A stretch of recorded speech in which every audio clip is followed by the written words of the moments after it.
আসসালামু আলাইকুম ওয়া রাহমাতুল্লাহি ওয়া বারাকাতুহু।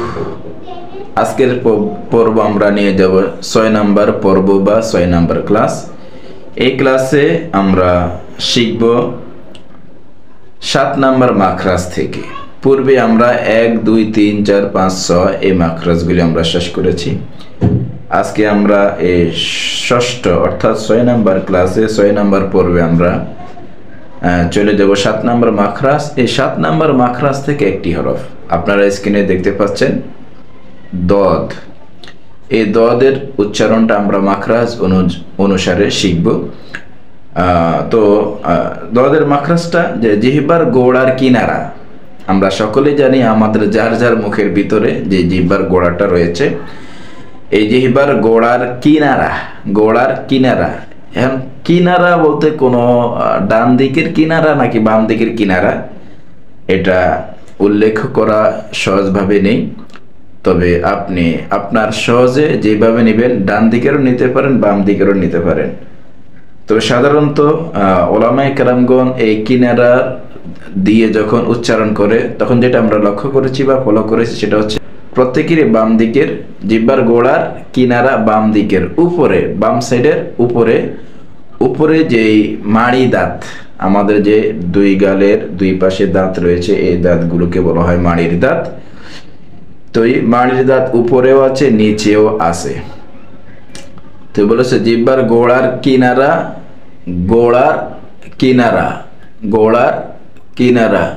উপরে, নিচের নয়, উপরে মাড়ি দাঁতের গোড়ার সঙ্গে লাগে। যে মাড়ি দাঁত রয়েছে এই মাড়ি দাঁতের গোড়ার সঙ্গে লাগাইয়া উচ্চারণ করতে হবে। তো আসুন আমরা চেষ্টা করি। জিহ্বার গোড়ার কিনারা উপরে মাড়ি দাঁতের গোড়ার সঙ্গে লাগাইয়া, উপরে মাড়ি দাঁতের গোড়ার সঙ্গে লাগাইয়া উচ্চারিত হয় যথা বাদ বাদ বাদ বাদ বাদ। সবচাইতে এই যে কঠিন মাখরাজ, অর্থাৎ 1 থেকে যে 17টা মাখরাজ রয়েছে, এই মাখরাজের ভিতরে সবচাইতে কঠিন মাখরাজ হইল দদের। এটা কখনোই সম্ভব হবে না আপনি যদি সহজে নিতে চান। যে জিহ্বার গোড়ার কিনারা উপরে মাড়ি দাঁতের গোড়ার সঙ্গে লাগাইতে হবে, এটা খুব সহজ ব্যাপার নয়, অনেকটা কঠিন। তবে এটা যদি আপনি নিয়মিত অনেকবার চেষ্টা করি, আমরা যখন শিখছি আমাদের জন্য কোনো সহজ হয়নি, সহজ ছিল না, খুবই কঠিন। তো এটা বারবার প্র্যাকটিস, বারবার উচ্চারণ করতে গিয়ে, বারবার প্র্যাকটিক্যালি নিয়ে, গঠন প্রক্রিয়া নিয়ে উচ্চারণটা করতে হয়, তখন এটা আস্তে আস্তে সহজ হয়ে যাবে। তো এই জন্য এটা আমরা শিখব 7 নাম্বার মাখরাজ জিহ্বার গোড়ার কিনারা উপরে মাড়ি দাঁতের গোড়ার সঙ্গে লাগাইয়া উচ্চারিত হয়। যেমন বাদ বাদ বাদ। যাই হোক, এইভাবে আপনারা শিখবেন, বারবার প্র্যাকটিস করবেন, উচ্চারণ করবেন, তাহলে এটা আমাদের জন্য অনেকটা সহজ হয়ে যাবে।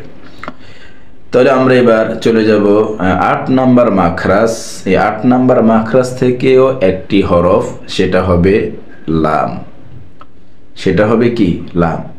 তো এক্ষেত্রে বলা আছে যে জিহ্বার আগার কিনারা, 7 নাম্বারেও কিন্তু লেখা আছে জিহ্বার গোড়ার কিনারা, এটা হবে জিহ্বার আগার কিনারা। এটা হলো মনে করেন জিহ্বার আগা, এটা কিনারা মানে একেবারে মাথার যে অংশটুকু, এটাকে বলা হয় কিনারা। জিহ্বার আগার কিনারা সামনের উপরে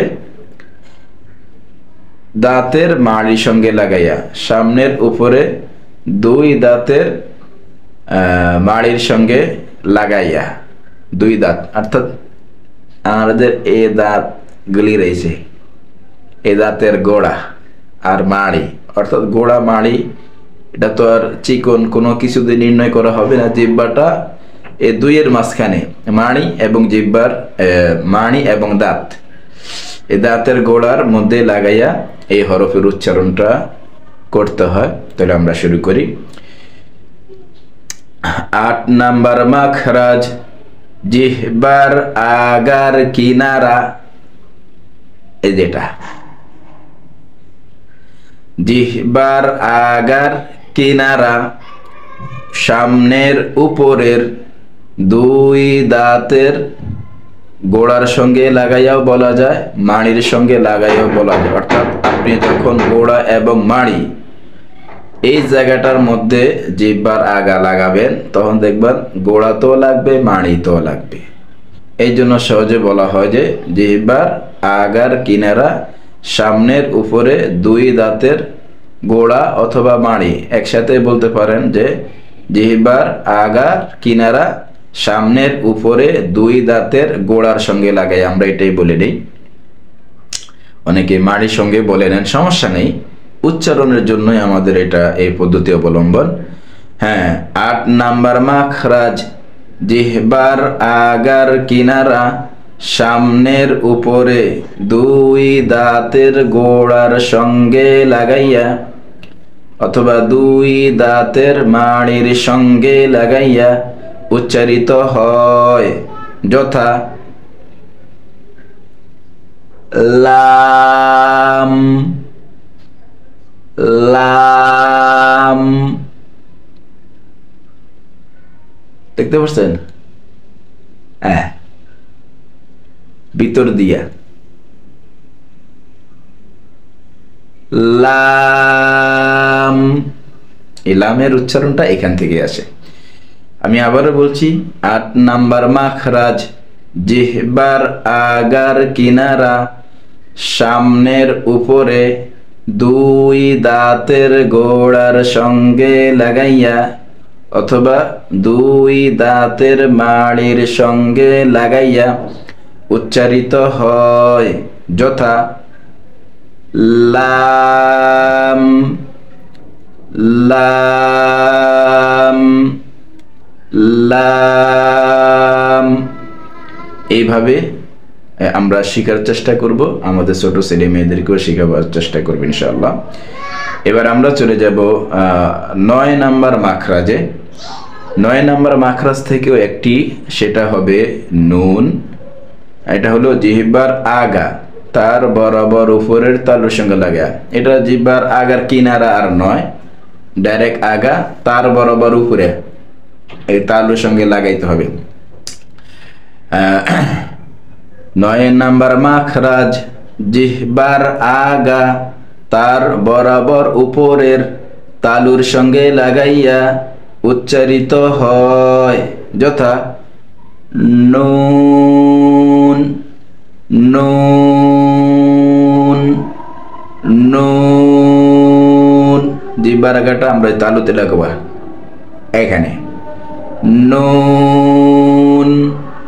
এইভাবে বারবার প্র্যাকটিস করবেন, এর দ্বারা এই হরফটি আমাদের জন্য অনেকটা সহজ হয়ে যাবে। এটা উচ্চারণ করতে তেমন কোনো কঠিন, অনেকটাই সহজ। তাহলে আমরা এই আজকে জেনে নিলাম 3টা মাখরাজ। একটা মাখরাজ হলো 7, 8, 7 নাম্বার, 8 নাম্বার এবং 9 নাম্বার মাখরাজ। এই 3টা মাখরাজ থেকে যথাক্রমে আমরা 3টি হরফ উচ্চারণ করেছি। একটি হলো বদ, অপরটি হলো লাম, আরেকটি হলো নুন। তো আশা করছি যে আমরা যারা এই হরফগুলি উচ্চারণ করতে জানি না বা পারি না, আমরা যদি এইভাবে যদি আমরা প্র্যাকটিক্যালে আমরা এই শুনতে পারেন বা অভ্যাস করতে পারেন, তাহলে আমার বিশ্বাস যে আপনারা ইনশাআল্লাহ অতি সহজে এই হরফের উচ্চারণগুলি মাখরাজ সহকারে শিখতে পারবেন। আজকে এই পর্যন্তই। আসসালামু আলাইকুম ওয়া রাহমাতুল্লাহি ওয়া বারাকাতুহু।